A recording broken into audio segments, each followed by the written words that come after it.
నేతి బీరకాయ పచ్చడి ఫ్రెండ్స్, ఎలా చేసుకోవాలో చూద్దాం రండి.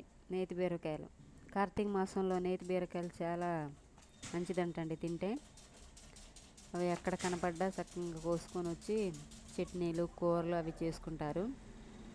చట్నీ చేద్దామనేసి చేను దగ్గర ఉంటే 3 కాయలు కోసుకొచ్చా. ఇలా సన్నగా ముక్కలు కట్ చేసుకోవాలి. దానిలోకి పచ్చిమిరపకాయలు తొడాలు తీసి కడిగి స్టవ్ మీద పెట్టి వేయించుకోవాలి ఫ్రెండ్స్.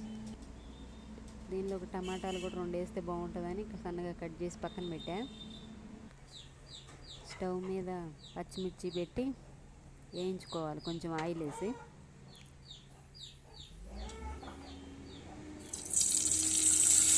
కార్తీక మాసంలో తింటే చాలా మంచిదండి ఫ్రెండ్స్. మీరు కూడా ఎక్కడైనా కనపడితే కోసుకొచ్చి తీసుకొని పచ్చడి తీసుకోండి. ఎలా ఉందో నాకు కామెంట్ చేయండి. వేగిపోయింది ఫ్రెండ్స్, పక్కకు పెట్టుకున్నాను తీసి. ఇందులో కొంచెం కొత్తిమీర కూడా వేసుకోవాలి. నూనెలో కొత్తిమీర కూడా వేయించుకుంటే పచ్చిమిర్చితో పాటు ఆ స్మెల్ మామూలుగా ఉండదు.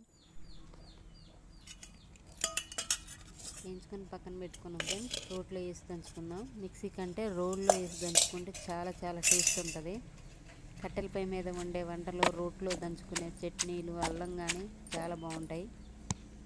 టేస్ట్ కూడా చాలా బాగుంటాయి ఫ్రెండ్స్. అది దంచుకొని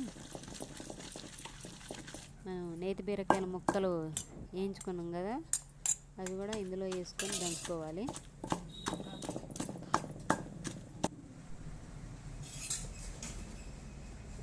నేతి బీరకాయ ముక్కలండి, ఇందులో వేసుకొని దంచుకోండి.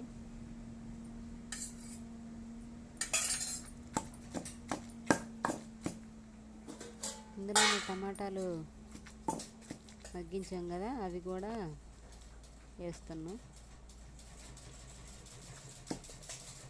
కొంచెం జీలకర్ర, ఇందులోనే కొంచెం చింతపండు వేసుకోండి పులుపు కోసం. జీలకర్ర కూడా వేసుకోండి ఫ్రెండ్స్. ఎల్లిపాయ, ఉల్లిగడ్డ మామూలుగా అయితే వేసుకోవచ్చు. కార్తీక మాసం నేను తినను, అందుకే వేయట్లేదు. కానీ పచ్చడి మాత్రం చాలా టేస్ట్గా ఉంది. రోటి పచ్చడి కదండి, చాలా చాలా బాగుంది. నచ్చితే లైక్ చేయండి, షేర్ చేయండి.